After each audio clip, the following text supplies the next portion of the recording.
Welcome to Bridging the Gap with your host, Wildflower.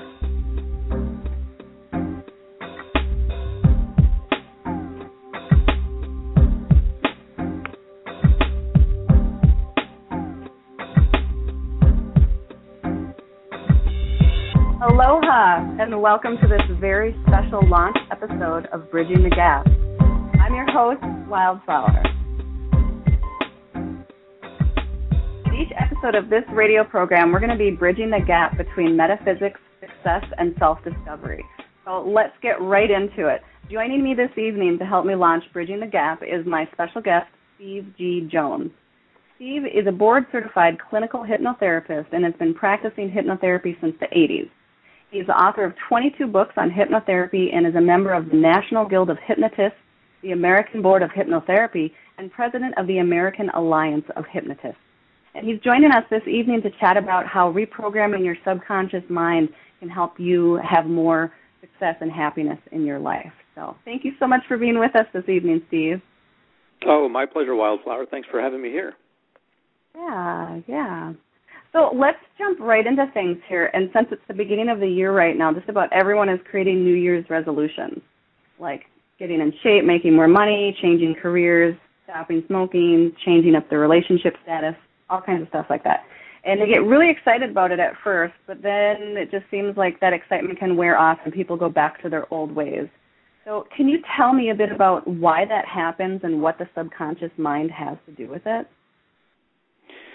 Sure. People are a little bit like a rubber band sometimes. You know, they get used to being one way and they kind of stretch themselves out with a New Year's resolution or something like that, where they feel they're going to change and they introduce the word try into their lives. Well, I'm going to try this. And really what's going on is they're very comfortable in the position where they've been and with the life that they've been living. There's a reason for that, and that they're comfortable in that, and Dr. Phil would call that the payoff. There's some payoff to it, to the comfort they feel at the level they're at. So ultimately, the rubber band springs back. So everybody feels that stress, oh my goodness, I've got to make change, and I've been putting this off and that off, and I've got to do it. Everyone else is doing it now at the time. So they kind of spring back. And unless they're involving the subconscious mind, they're usually going to spring back. Okay. How can people really transform that energy or start to identify what that energy from the subconscious mind is that's telling them something different than what their conscious mind wants? Well, that's a great question. The way to get in touch with what you really want, there are a number of ways. I, of course, as a hypnotherapist, recommend hypnotherapy. You can put yourself in a self-hypnotic trance and ask yourself some questions and really get to the heart of the matter. And you do that when no one else is around, so that, the people who are listening to, who, want to hear specific answers or specific things that you're going to say, you need to be free of all of that. You need to be with just yourself so that you're very honest and you're just talking about what you want. That's one way to do it. There are other more interesting ways, such as using a pendulum. It sounds a little hokey, a little bit like a magic trick, but really it's just accessing knowledge from your subconscious mind, where you're holding a pendulum, and people may want to look that up. I have some videos on YouTube about that, where you just hold a pendulum and left to right is no, and up and down is yes, and you're actually triggering answers from your subconscious mind that are channeled through your hand, not through any kind of energy or anything, just through the movements that your brain sends subconsciously to your hand to move the pendulum, to give you yes or no answers to things that you may be fooling yourself about. You may not actually know the answer. You may not actually know what you actually feel or think deep down inside.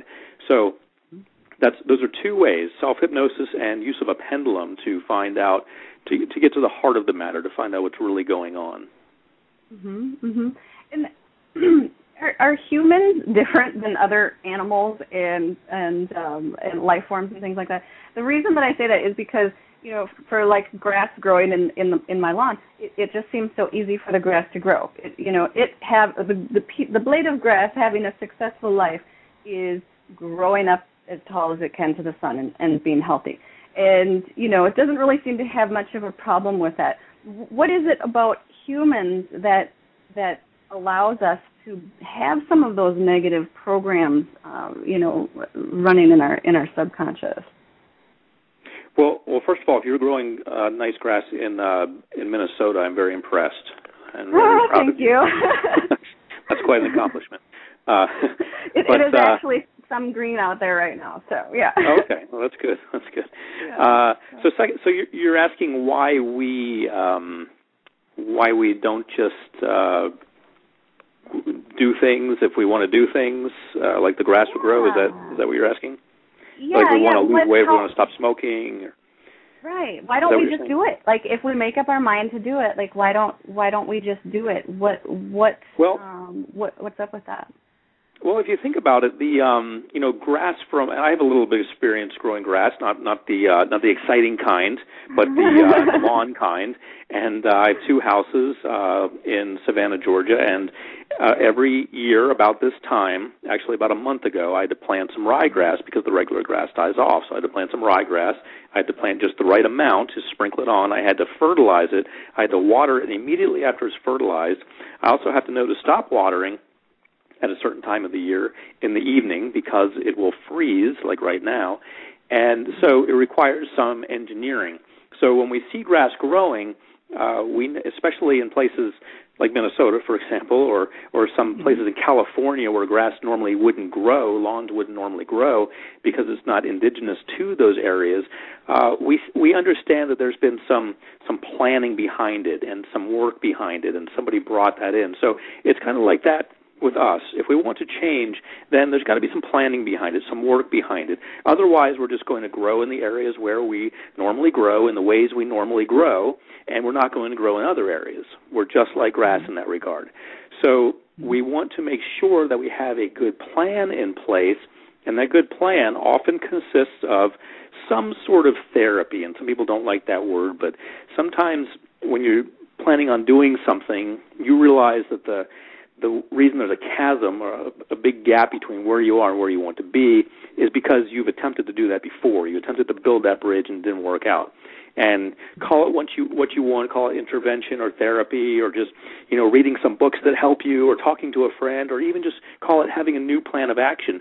There needs to be something going on there that involves some form of plan that's going to get you across that great divide that you haven't crossed before, or you crossed it and you came right back. So we are a lot like the grass in that regard. If we want to grow successfully in the areas we want to grow in, we've got to have a plan, and we've got to implement that plan and stay with it.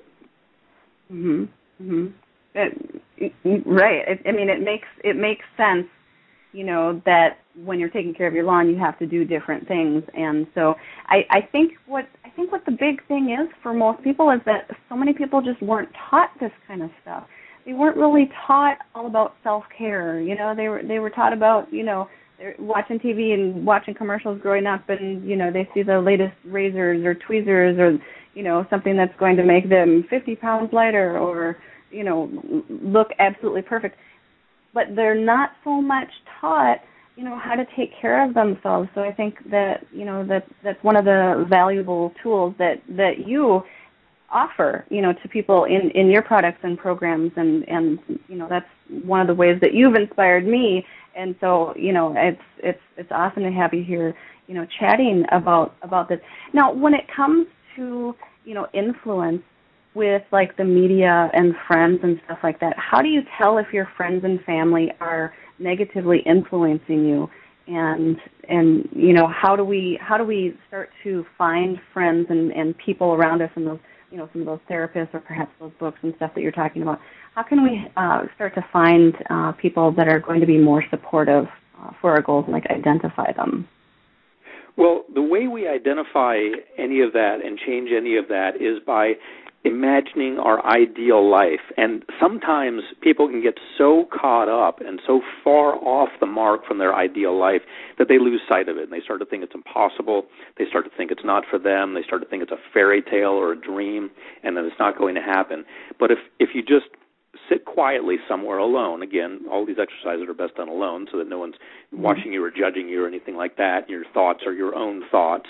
And you just imagine your ideal life. This is an exercise that Tony Robbins loves to do. Just imagine your ideal life, and what would you put in it? what would you add? I mean, if there were no limitations, if you were free from limitations, what would you put in it? And you look at that, and as absurd as that looks or sounds or feels or seems, that is the mark. That's where you want to be. And then you look at where you are. You look at your life and you think, do I have that? You know, do I have the respect that I want? Do I have the love that I want? Do I have the money that I want? Do I have the freedom and the fun and the joy that I want? Do I have those things? How is this measuring up to that? And so then you start, and if everything measures up, if you've got your ideal life, then that's fine, everything's great. But if not, or if it's not measuring up in every area, then that's when you start looking for culprits. And of course, we ourselves are the number one culprit. We created all of this. Whatever we see around us, whatever we feel that's not where we want to be or not how we want to feel, we created it. So we have to look at ourselves first. But then we start looking externally. Okay, what did I draw to myself that created something? What did I draw to myself, or who did I draw to myself, or what situation did I create? And I take responsibility. What situation did I create that caused that situation where I'm off the mark from the ideal situation? And you start to look for external factors then that you still take responsibility. You brought them in. You met the people. You made the decisions. You did all of it. But you start to look for the external situations. And then rather than separating yourself from those people, which you should do, but rather than just doing that, you need to make sure that you're separating yourself from those types of people, because you will just meet them again in one way or another. If you're just saying, okay, so-and-so was responsible, they ruined my life, I'm leaving them. Well, that's not going to help much, because you're just going to meet them again. They're going to have a different name, they're going to look a little different, their hair is going to be different, their clothes are going to be different, but it's going to be the same person. And you're just going to meet them again and again and again. So those are the ways that we can get in touch with that and start to clean that up. Wow, and, you know, just talking about that, sometimes it's hard to tell. You know, a lot of the people that I work with, clients that I do consulting with, you know, some of them tell me that it's hard for them to know, you know, who is influencing them negatively. And I say one of the easiest ways to tell is when you're talking about your dream, when you're talking about your goal, or what you were talking about, the writing down your perfect life. When you're talking about what your perfect life is to somebody else, are they a yeah but person? Are they like, well, yeah, but? Are they a no person, or are they a cheerleader for you?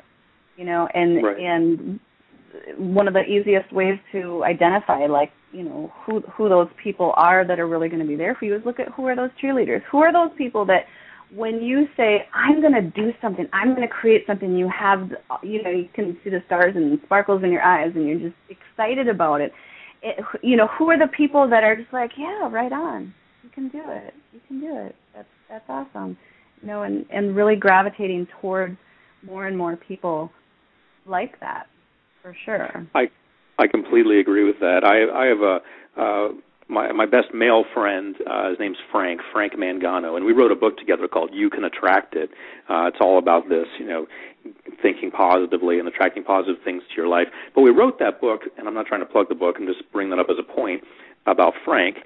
Frank has always been the type of person he lives in New York, but I call him up and I say, hey, Frank, I'm thinking about, you know, doing this. And he says, oh, really? Well, why not do that even bigger? Why are you doing it so small? Why not do it bigger? So instead of saying, no, that won't work, and instead of saying, yeah, go for it, he says, why don't you take it to the next level?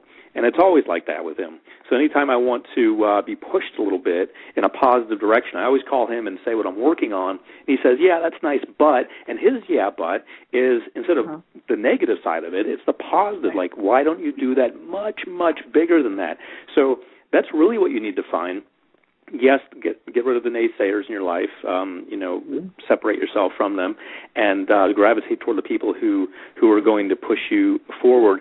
But then look for those people who are going to pull you forward. They're already thinking that far ahead, and they're going to pull you to where they are. Mm-hmm. Mm-hmm. Absolutely. Those are the best kinds of people, and those are the best kinds of friends. And one of the ways that I find in in kind of almost like getting peace with yourself and with the people who aren't so positive in your life. Instead of feeling bad about it or down on yourself because somebody else might say you can't do it or whatever, just recognize that most likely the only reason that they're responding that way is because they couldn't see themselves doing it. Maybe they couldn't see themselves as successful, as they want to be, so they're not going to support you in your success. And so I find that that's a really easy way of just depersonalizing that when you do come across, those negative people. And another one is, to watch who you tell your dreams to. Look for those cheerleaders in your life and tell those people about it, about your New Year's resolutions. And they say throw your hat over the fence. That's a famous old saying that if you say you're going to climb over the fence, well, why don't you just throw your hat over? That way you have to. The assumption is that you want your hat back, so you go over the fence to get your hat back. Throw your hat over the fence, and what that translates into in real practical terms is tell someone about it. If you're just keeping it to yourself, it's easy to just say, oh, well, I'm just not going to do it. Nobody knows. Nobody's expecting me to do it anyway. I just won't do it. I'll just change that. But if you tell someone, yeah, I'm going to quit smoking. Yeah, I'm going to lose weight. Yeah, I'm going to start flying in airplanes. Yeah, I'm going to make more money. Whatever it is you're working on. If you tell someone that, then you have thrown your head over the fence, and they're expecting you to go get it, and you're expecting yourself to go get it. You've got people watching you. You've got a little pressure, but the good kind of pressure that's going to hopefully make you live up to what you said. Right. Having that be acknowledged with somebody else. So, when it comes to friends and family and people, it's, we've talked about some techniques and ways that you can kind of recognize that, what's going on with that, if they're positively or negatively influencing you. How about the media? There's so many subliminal and some not so subliminal messages that are out there and that affect the subconscious mind. And, can you talk a little bit about what influence that has over us and kind of how we can, pick and choose what's going to be the right kind of media to plug ourselves into? That's really a tricky one. And the scariest, this is what scares me the most. When I look through my, I went to military high school, but if I look, so everybody had the same haircut, but if I look before that, into like 8th grade and so forth, and if anyone does that, go get your yearbook if you had one back then for 8th grade, or if you went to a normal high school, which I didn't go to, look at your high school yearbook, and notice how all the girls have the same hairdo and all the guys have the same hairdo. And you look at your current hairdo and you think, wow, I either still do that or I don't do that or whatever. It doesn't really matter. But if you look at them, you think, wow, they're kind of like cookie cutter images of each other. And everyone back then probably thought they were unique, and every generation goes through this. We all think, we're unique, we're hippies, or we're skinheads, or whatever people get in their heads that makes them think they're unique. But if they look back, they think, wow, I was just part of a clique, I was just part of a group, or everyone did this. And that's, a lot of it has to do with the media. A lot of it has to do with, and beyond the media, just what's in everyone's mind at that time, at that point in time in the world. People are thinking a certain way. Well, I've got to dress with baggy pants. Well, I've got to start dressing this way. I've got to wear tight pants. I've got to wear a certain kind of belt. A certain kind of shirts are cool or they're not cool. And this all gets in our heads predominantly, not exclusively, but predominantly thanks to the media. We look at the television to tell us what to do, and we don't like to think that way. But look at your high school yearbook, and look at anyone's high school yearbook. Look how similar they look. We all respond to that. We're all sheep in a sense. That's unfortunate to say, but we're all like that.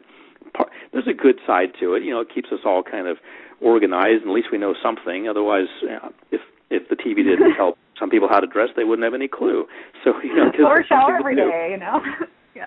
Well, yeah, exactly. It tells us, hey, buy your toothpaste. Okay, well, at least we got people brushing their teeth. Buy your soap. Right. Okay, well, at least people know to shower every day. Yeah, good point. But it's, the media plays a huge part in everything we do, and it goes beyond that. It goes beyond haircuts and clothes. It goes into our limiting beliefs, because we see these commercials about debt, and we see these commercials about how we need to do this to measure up, and we need to do that to measure up. We need to, like that Rolling Stones song, "Can't be a man because he doesn't smoke the same cigarettes as me." That's a line from Mick Jagger from the song Satisfaction. So, the TV's telling you have to smoke to be cool. It's not telling you directly, but in movies, many times that kind of comes and goes throughout the generations. But many times it's cool to smoke, and then sometimes it's not cool to smoke, and it's cool to use drugs, and it's not cool to use drugs. So the TV's telling us all these things. We're constantly bombarded, and if we're not careful, we'll also get our self-worth from the TV. We'll start to think this stuff matters when it really doesn't. We'll start to think that it matters if we wear jeans or a toga, and it really doesn't. It has nothing to do with our self-worth, but we'll start to think that we have to do a certain thing and be a certain way, talk a certain way, go to a certain school, go to certain places, talk to certain people, not talk to other people, because if we want to have self-worth, according to our TV and according to what everyone else tells us, we have to do things a certain way.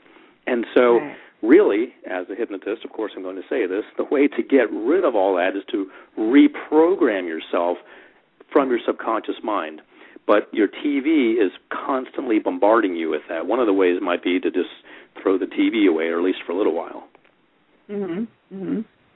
Yeah, I mean, one of the things that I do is I call it sacred show watching, and what I do is just look at, okay, what do I want to? I look at it as, what do I want to put into my subconscious, to be completely honest. So I really enjoy some different kinds of sci-fi shows and movies and documentaries and things like that are really teaching me something, so that I'm not sitting there just wasting my time programming myself to want the latest hairstyle, that I'm actually programming myself to, understand more about a certain topic or an area or something like that. And I always tell people to, if they're kind of wondering, if a certain kind of programming or whatever, or movies or things like that, or even music is right for them, I always say to just look at how you feel afterwards. After you've listened to a certain kind of album or a certain show or movie, how do you feel? Do you feel drained? Do you feel like you just, want to sit back and, just roll over? Or do you feel excited? Do you feel pumped up? Do you feel inspired? And to keep doing those ones that inspire you, and let those ones that make you feel depleted just fall in the background, and really have a very conscious approach to what media you put into you, or that you expose yourself to, knowing that it will affect your subconscious in some kind of way, with that. I completely agree with that. Yeah. As for myself, as an intuitive consultant, there's a few core areas that seem to pop up often with my clients, especially around this time of year. And some of them talk about having issues surrounding money and abundance and not having enough of it.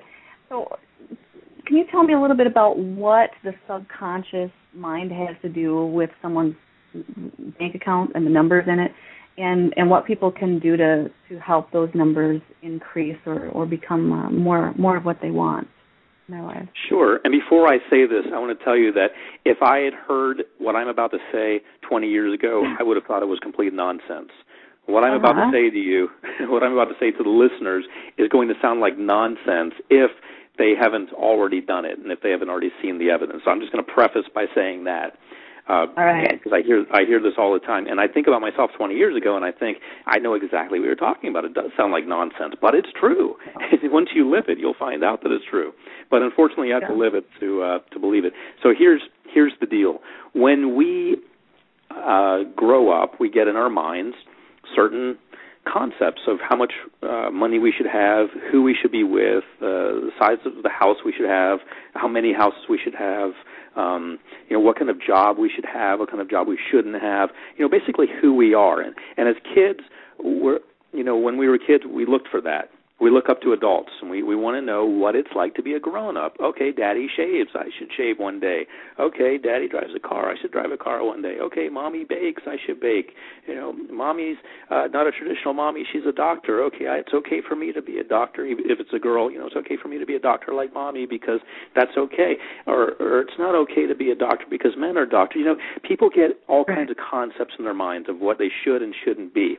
They're really arbitrary. They have nothing to do with reality whatsoever. It's just what they observe. That's how we're programmed. It's for our survival, so that when we grow up, we'll know how to act. And we'll, for better or worse, we pick a way to act, and we pick a set of things that we are, and that's what we go with. But I want to suggest to everyone listening that those decisions are arbitrary. They don't matter. They're not based on any kind of logic whatsoever. They're just things that we put together because that's the way we're designed. We figure, little baby ducks follow the mommy duck, and then they figure out, okay, I'm supposed to swim in the water all my life and eventually lay some eggs and then die, and that's that. We get these concepts in our head of what we're worthy of and what we're not worthy of, and they have nothing to do with reality. And one of the concepts we get in our head is how much money we should have, how much money we should make a year, how much money we should have in the bank. Certain people have, you're supposed to work every day. You're supposed to make X amount of money. Well, people make this amount of money a year. They don't make that amount of money a year unless they're doctors or unless they're rich people or unless they're really, really lucky or unless they're bad people. Those kinds of people make us a lot of money, but regular people make this kind of money. And so we figure out who we are. And a lot of people figure out that they're just people. They're people living in the world. There's nothing wrong with that, but that's what they figure out. And they figure out that they should have X amount of money in the bank. And what happens when they get a little bit ahead and they start to get more than they feel that they should, they start to bleed that account down somehow. They'll either go out gambling or they'll make bad investments or they just start spending randomly. This isn't something that happens consciously. They don't say, oh, I now have $10,000.10. $10,000 is my cutoff. I need to spend that 10 cents. They don't think like that. What happens instead is that this thermostat kicks in and says, it's getting a little hot in here. The bank account's getting a little high. Need to do something. Need to bleed it down. Need to drain it down a little bit. Need to do some sabotage, maybe lose a job or change careers or just move across the world and leave a good-paying job because, I'm following my heart. Or, it's something that seems logical at the time, but what's really going on is they're just sabotaging themselves because they don't feel worthy of having that amount of money. And so people live their whole lives like this. So that's the challenge. That's what's going on. That's the situation. I don't like to use the word problem, but if you feel like that, if people like that word, we'll use that. That's the problem. I like to use the word challenge. It sounds more promising. And the solution to that is, and this is the part that people are going to say, no way, it's not that easy. The solution to it is to take that thinking and throw it out the window. The solution to it is just to say, I'm not going to think that way anymore. I'm going to be open to every opportunity that comes my way. I'm going to start saving money. I'm going to look for opportunities to make more money. I'm going to be comfortable with making money. I'm going to start giving back a certain percentage so I keep the cycle of abundance going. And it's as simple as that. But it doesn't really translate that way. If people just heard that and tomorrow they said, okay, I'm going to do what he said, they're going to think, 5 minutes later they'll think that's a bunch of nonsense, and they won't continue doing it. So what happens is we have to reprogram people. And once people are reprogrammed, and old programming is out and the new programming is in, I do it through hypnosis, but there are a number of ways to do it, then people start to live differently. Think about it. If there are two people in the exact same situation, they're dropped in the middle of somewhere. One was a former millionaire. One never really had much money. What's going to happen? The millionaire is going to find a way to start building again and will soon be a millionaire again. The person who never had much is going to find a way to live an average life and continue to do that because of programming. Now, we're talking about two people dropped in the same place with the same amount of supplies, which is next to nothing. One is going to become wealthy again, and one is going to go back to living an average life. And why is that? Because of programming. That's what causes us to do everything, the programming that's in our heads. So it's a simple matter of just changing the programming because opportunities come to us every day, but people who are open to opportunities take advantage of them. People who are not and don't believe in themselves and don't believe that they're worthy of more do not take advantage of those opportunities, so they continue to live the way they've always lived. So that's the simple solution, but getting there often requires a little bit of work in terms of reprogramming yourself, and that's why hypnotherapy is so wonderful for this. Mm-hmm. Mm-hmm. And, you know, it's a fascinating point that you mention about what we see in our world, you know, and how it does become part of our programming in our subconscious. And one of the things that I've heard people say, or one of the fears when it comes to looking at these matters, is doing better than your parents. And so, you know, sometimes when I'm working with a person that needs to clear that energy of things, you know, having them just simply acknowledge that they give themselves permission. You know, I give myself permission to make more than my parents, and you know, have them really feel that energy and see what else comes up that might be in their subconscious that's saying no to that, you know, and going through that and clearing that energy. Because when it comes down to it, it's really about, you know, living your happiest life. That's my take on things. And so I agree. You know, and sometimes we just need to, go ahead. Okay. I was going to say money's fun and money's great and it's good to have and it's good to, you know, everything's wonderful. But you can be rich and miserable. Let's face it, there are a lot of rich, miserable people because they're not really happy, and money's not going to change anything. So I agree with that. The number one priority in life should be to, without hurting anyone else, to find your bliss, follow your bliss, and make yourself happy. And that's going to attract someone else who has also made themselves happy. The two of you can be happy, or you can, you know, form a happy family or whatever. But I agree. I mean, we're talking about money here. However, happiness blows money way out of the water. It's so much more important. Yeah. And you know, just giving yourself permission to, giving yourself permission to be different.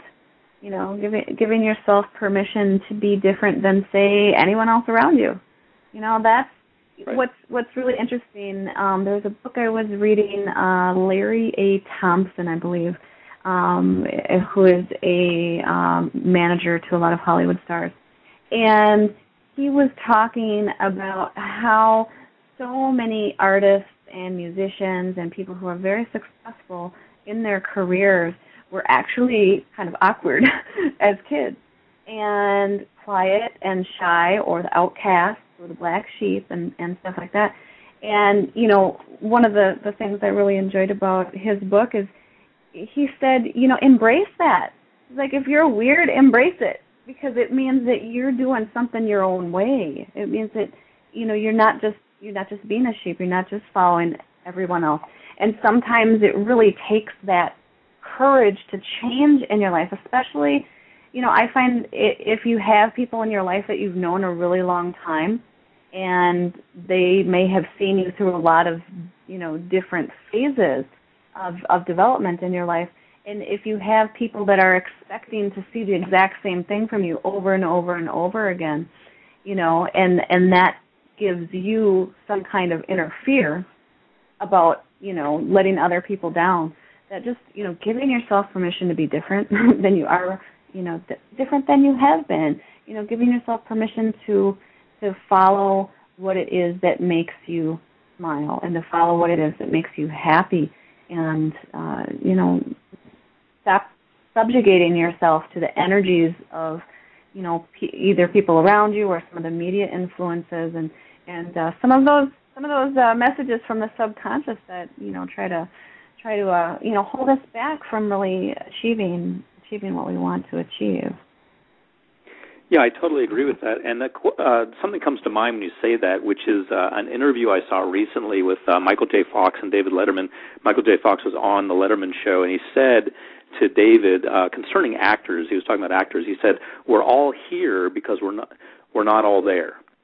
That's what he said. Yeah. We're all here because we're not all there, meaning that actors specifically are a little wacky, and that's why they become actors.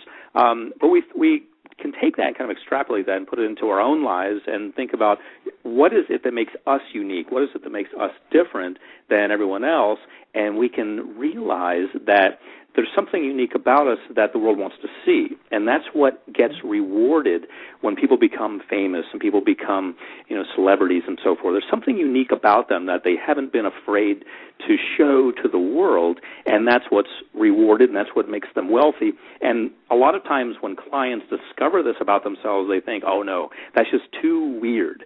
Nobody will like that. Nobody's going to go for that. I need to keep that hidden. That needs to not go out. But we start to look at things like reality shows, and I didn't watch them until I was on one. Now, I watched them a few times, and there's some really weird reality shows out there, like about these the hillbillies in the woods with a tow truck and things like that. And you would think, okay, I haven't seen that one. You haven't seen that? Oh, it's fascinating. And there's this wild man who runs around in the woods and just all these crazy things. And you might look at those people and think, that's a terrible life choice, to be a hillbilly in the woods with a tow truck or a wild man running around. You might think, that's not good. That person should be a doctor or a lawyer or an accountant. That's where the money is. This person's a star of a reality show and doing that. And so when you think about following your bliss, sometimes it gets extreme. But if you stick with it long enough and believe in yourself enough, someone's going to realize, hey, that person who has taken on that persona of themselves, their true selves, really believes in who they are. They've really owned up to who they are. Let's follow them, or let's make something around this. And they can actually design a life around who they are rather than who their parents thought they should be or who they thought they should be or who society thinks they should be. Right. Definitely is. It's just such valuable information, to really have about yourself is, really what makes you happy, what do you want to do, that might be different and I knew what it was like. I was the shy, quiet kid in the corner and, doing my own thing, but I was planning my future. That's what they didn't know. The ones that And so it's kind of live in your weirdness. Right. And there really is no. And here's a quote from the movie Tombstone, one of my favorite quotes. Which at the end of the movie, this may not have been a historical quote, but Doc Holliday at the end of the movie is talking to Wyatt Earp. He says, "There is no normal life. There's just life. So get on with it." That's what it's all about. There's really no. This normal that everyone's trying to live up to is really just going to water down who they are. Right. Oh, yeah, and remember that, when you're sitting there being so concerned about what other people are thinking about you, just remember that they're probably thinking about what you're thinking about them. Exactly. You know what I mean? It's like when people say, hey, does this look good on me? And, what does it matter? Nobody cares what you look like. They care what they look like. Totally. Let's see here. One of the fascinating things that I was seeing when I was checking out your website is that you've got some really cool metaphysical programs that really connect with the subconscious, but it's kind of through a little different of a manner. Working with the energetic and spiritual realms to help clear those areas.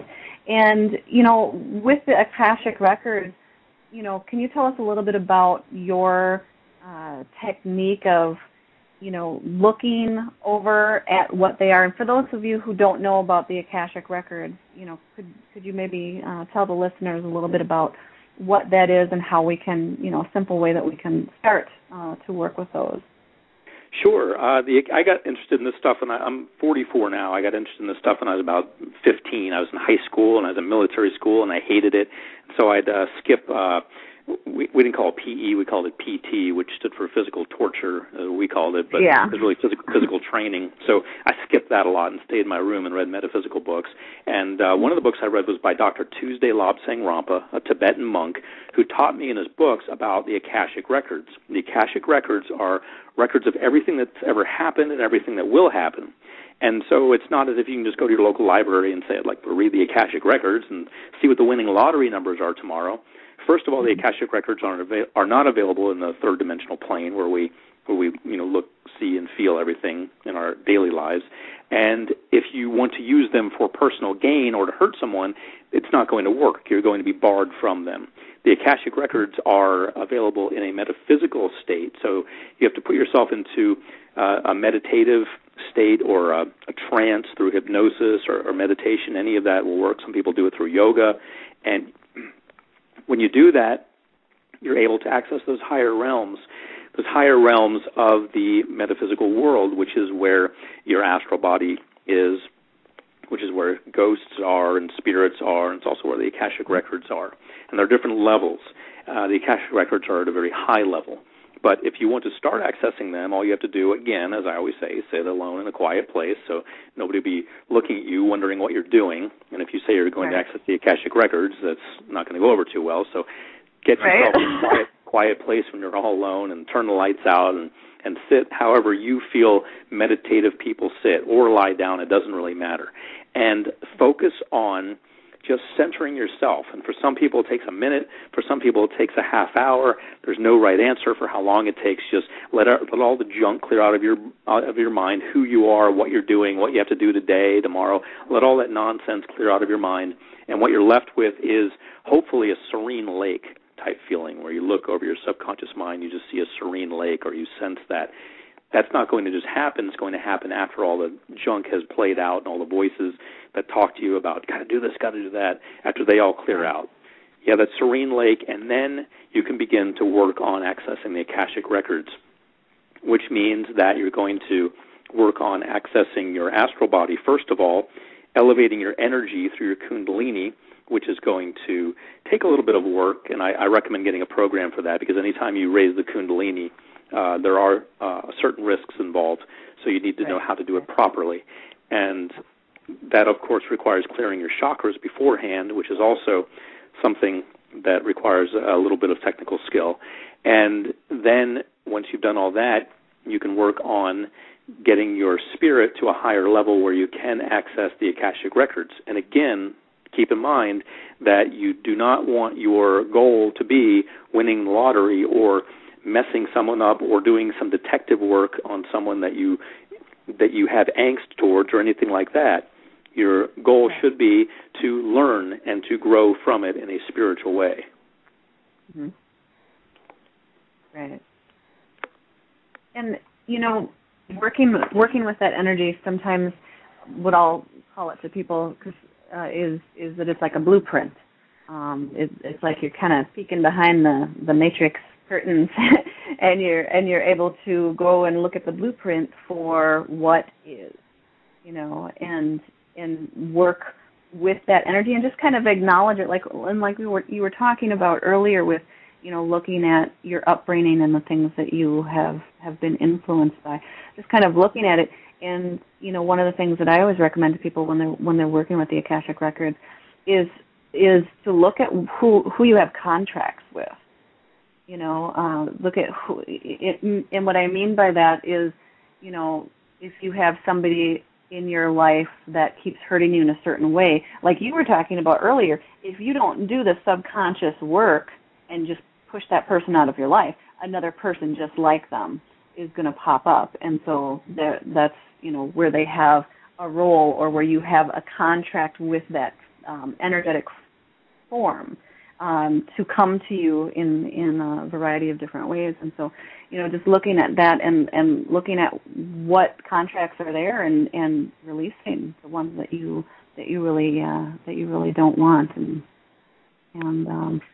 can you tell us a little bit about how working with some of the energetic techniques in the systems that you have with, I know you have a lot of audio programs that people listen to. Is there a huge difference? I know there's a lot of books and videos and different kinds of things about, hypnosis and astral projection and the Akashic Records and stuff like that. Is there a different way that accessing things through the audio, is going to affect you differently than, just kind of reading the information in a book, let's say? I feel there is. Now, there are two types of products that I have. One type is informational, where you can listen to it in the car, and it's just giving you information, sort of like Wikipedia would. And the other type is programming, hypnosis, where you're lying down in your bed at night and you're being programmed to change.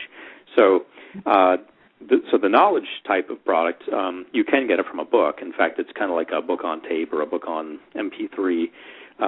It's really no different than that. But the recordings that are hypnosis and walking you through meditation and hypnosis and reprogramming you and allowing you to change, that kind of stuff you will not get in a book, because you just reading it to yourself wouldn't really do it. So be as effective, yeah. Right. It's all in the delivery, the hypnotic voice, the binaural tones. We have a lot of different engineering features. At least in my recordings, I do a lot of different engineering features. Each recording has about 21 different, engineering techniques designed to relax you more deeply that you wouldn't get from reading a book, because there wouldn't be any audio part of it.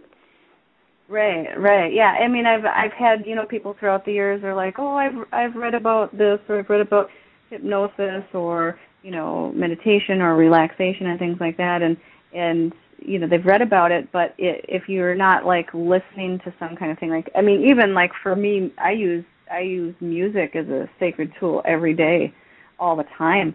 It just that power of sound, really helps to entrain you to something of a higher, vibration. Can you talk a little bit about, how entrainment, works when it comes to some of these tones that you're using? I've looked at some of the different programs that you have, and was fascinated with the different tonal structures and syncopation and stuff that some of the different ones have. Yeah, all of that's designed to make the message more effective. Brain entrainment means that your brain functions at different levels, and we want to have it function at a deeper hypnotic level rather than the fully alert level. So the term is entrainment, when we're playing something that's at a certain frequency and your brain locks onto it and says, aha, I can do that too, and your brain starts to resonate at that frequency. And these are actually measurable. The brain actually functions at a certain number of cycles per minute. We can adjust that by playing something that's at a lower frequency. And so we can look at it as cycles per minute or cycles per second, however you want to look at it, but it's slower than our brain would normally function.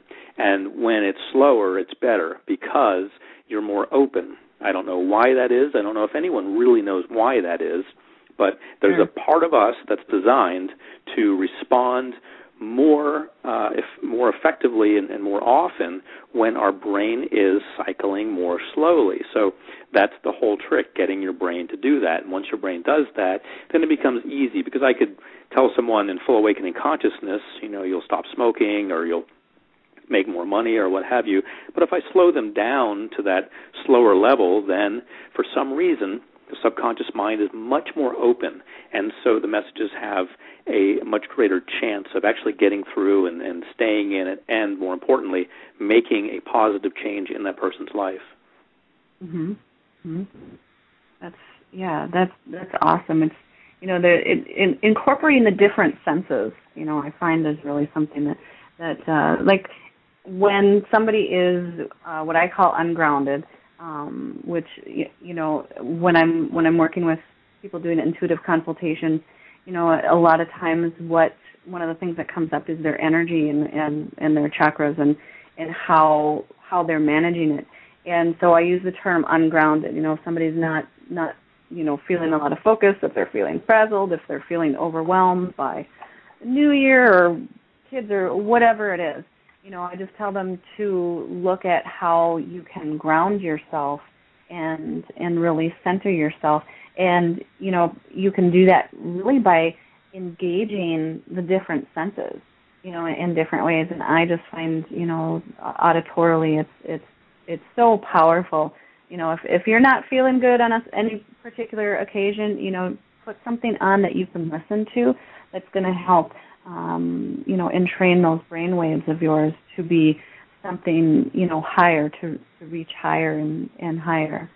And now, one of the things that I had heard in, I think it was your Money Mastery program that I was listening to recently, you were talking about language, and I just got a kick out of it. It was really cool to listen to.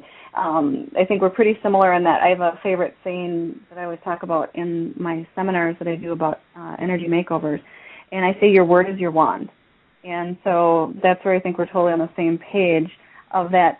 Can you tell me and the listeners how they can begin to use their language to help create the life that they want rather than recreating their past?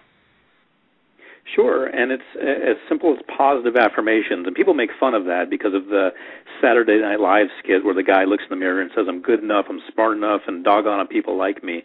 And so they Yeah, people still remember that, and they think, oh, that's silly stuff that's designed for TV to get a laugh. And really, it gets made fun of a lot, but it's got validity to it. It actually does work. And I use it all the time. Here's the way I use it. When I'm at home, and even sometimes when I'm traveling, I take a black Sharpie pen and I write on my mirror in the bathroom. And you may think, oh, doesn't that stay on there permanently?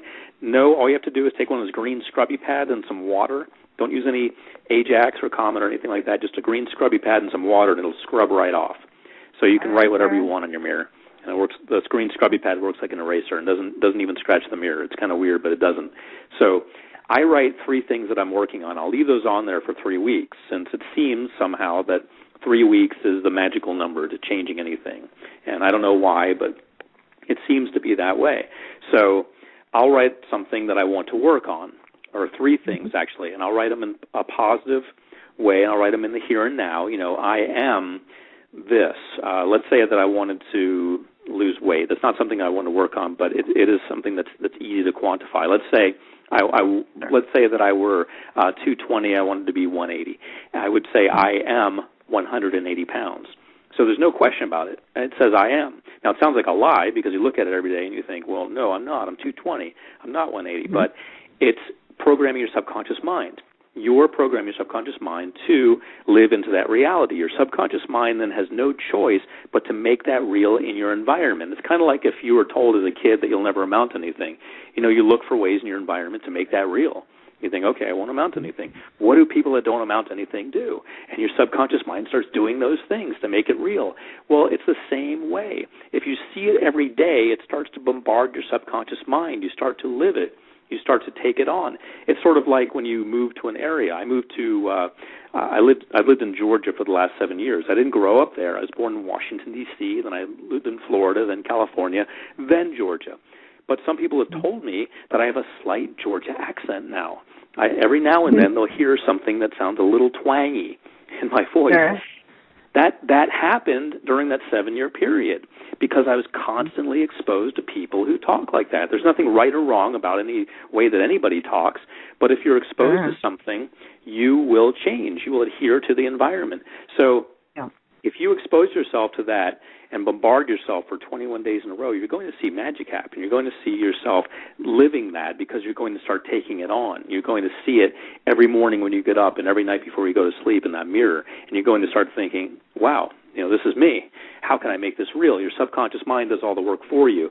It says, okay, you weigh 180. Let's make it happen. Okay, you're saying you have $20,000 in the bank. Okay, let's make it happen. You may not even know why or how it's going to happen. You may not understand the mechanics of it, but it's going to happen because your subconscious mind looks for ways to make what it sees into its reality because it's exposed to it on a regular basis. Right. You're entraining yourself with the information and the knowledge that you're placing outside of you. Right. Fabulous point. I definitely recommend to people to do that, to place around them, and even it could be something that, you when you're brushing your teeth each day, it's just kind of a ritual kind of thing. Incorporate some of those affirmations with some of those rituals that you already do And the mirror is perfect because it's right there, and you see it all the time. So, well, thank you so much for being with us tonight, Steve, and sharing all this really cool information. And I know you have a website, and you literally have tons of hypnosis products and trainings available for people, plus a free email newsletter that you send out. So can you tell the listeners a little bit how they can get a hold of you and your stuff? Sure. You just go to my website, which is just my name, SteveGJones.com. Steve G as in Gregory, SteveGJones.com. There you're going to find a lot of stuff. I've actually got 4,000 recordings. If you poke around enough, you'll find them all.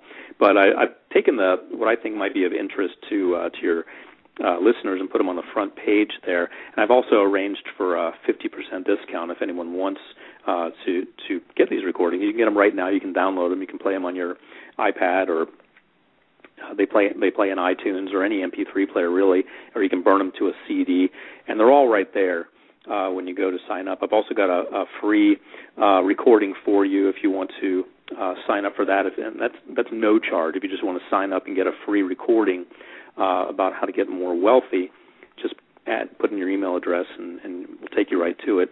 But if you want to get any of these recordings, all you have to do is enter the customer code 50, F-I-F-T-Y, just spell it out, hit submit, and that will reduce the price by 50%. So you can access any of these recordings right now from SteveGJones.com, or just take advantage of the free recording. Awesome. Super cool. I love seeing all the different kinds of products that you have available for people. And it's really cool how it is. You can just get it, and it's really instantaneous. So, well, thank you again so much for being with us tonight, Steve. Well, thank you, Wildflower. I appreciate you hosting this and bringing this information to people. Yeah, absolutely. Well, thanks for tuning in tonight to Bridging the Gap. You can find out more information about my own products, intuitive consultations, music, and the workshops that I do at www.professionalangel.com. And have a wonderful and fabulous night, and enjoy listening to one of my recent tracks as we say good night. Waiting for the end, waiting for the moment when time begins again. Waiting.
Sleep.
waiting